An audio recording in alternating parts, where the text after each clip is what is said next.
All right, all right. It's your favorite political innovator, David Washington, here at the J and Washington Network. All right, so we've got this big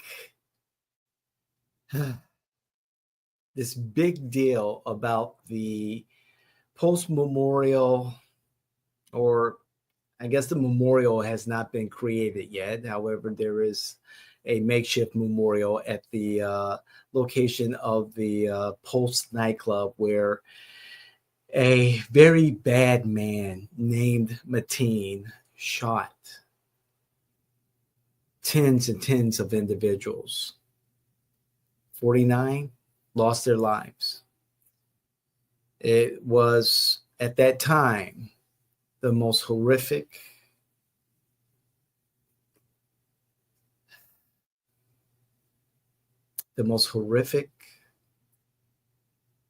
gun violence incident in America at that time.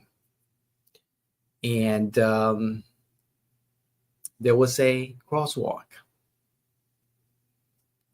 that is adjacent to the location of the Pulse nightclub that was painted with the rainbow colors and celebrating the individuals who lost their lives and who were victims of that horrific shooting.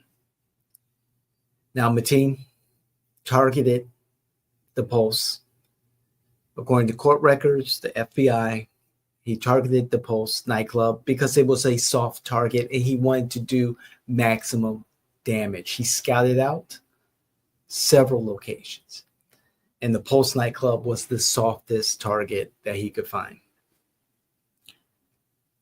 Now, I also want to point out that during the protests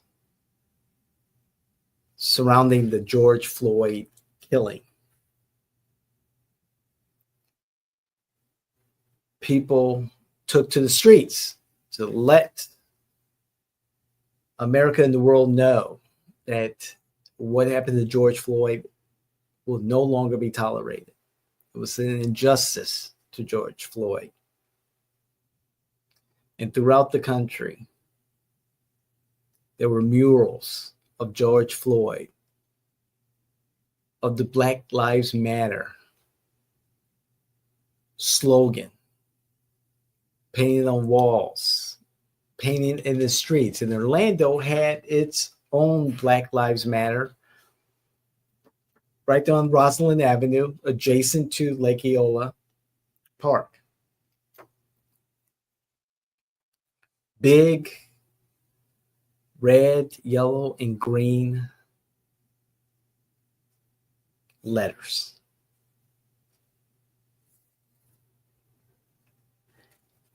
And again, as we see right now with the crosswalk next to Pulse, we see government coming in and removing these symbols of struggle, of hope, of identification, of remembrance. The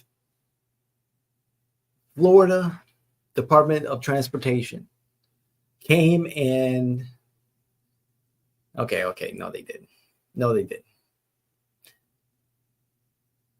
I gotta get to the point here, because I find the kerfuffle, is that a word? The excitement, this attention to the crosswalk outside of Pulse, performative.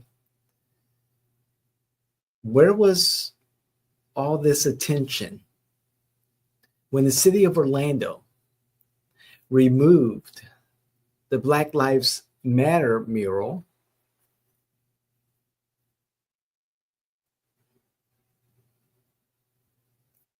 where was it? To resurface the road for an Olympic trial with the idea that the nonprofit that created the Black Lives Matter mural was going to have another opportunity to do something similar, or to recognize Black Lives Matters, to recognize what happened to George Floyd. But as far as I understand, it never materialized. Then Commissioner Regina Hill told us that the street needed to be resurfaced and that there will be plans to have the nonprofit who put together the mural to do something different. Last time I checked, the road looks good, but there's no Black Lives Matter mural. There's no new one. However, where was the protest then? Where was all the excitement then?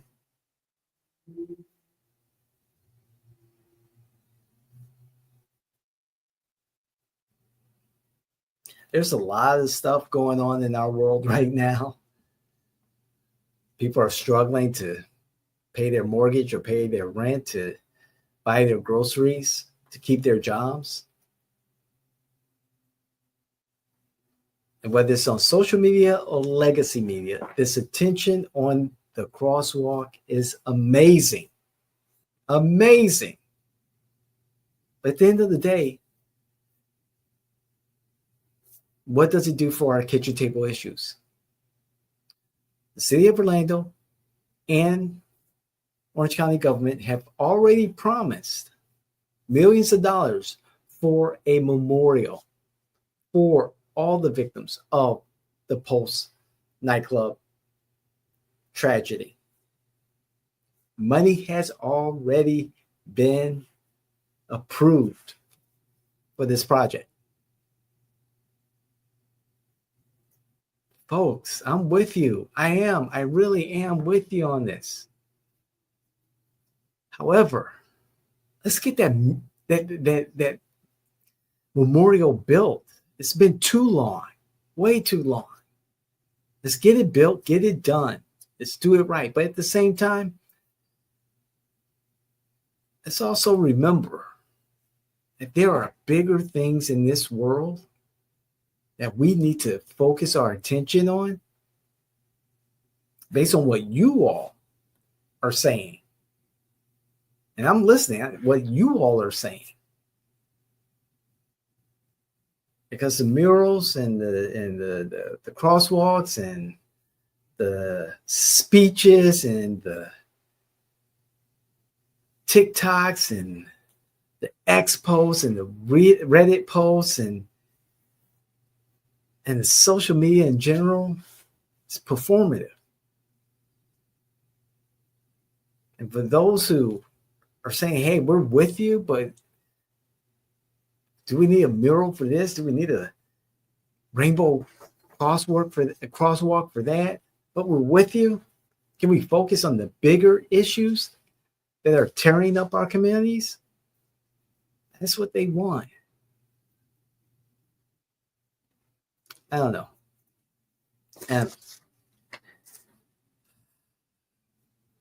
Orange County and the city of Orlando are going through their final analysis and reports on Doge or the Florida FAFO office,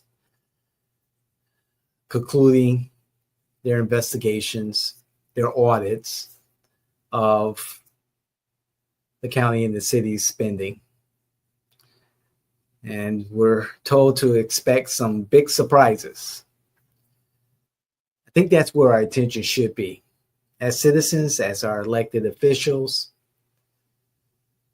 and start talking about the actual citizens of Orlando, of Orange County, of Central Florida, of Florida, and what their needs are, and how we can make things better for our citizens.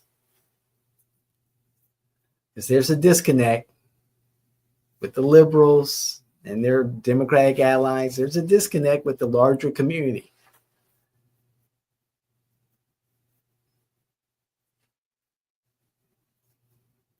you're on the wrong side of these 90-10, 80-20,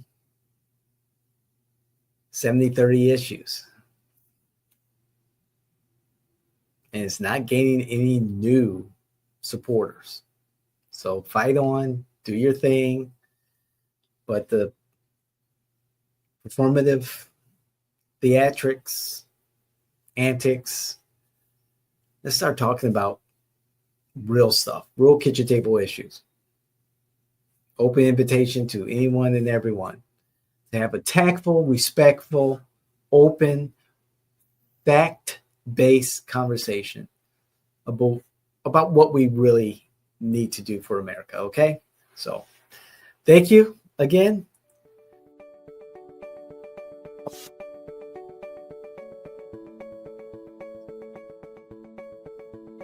That you have, that you hold dear to, those candidates and electeds that you believe can benefit from this type of content. And let's start a conversation, because that's what it's all about, having the conversation. Okay? Thank you. God bless. I love you. I'm David Washington. This is Ground Zero Florida. We're back. I appreciate you. Bye now.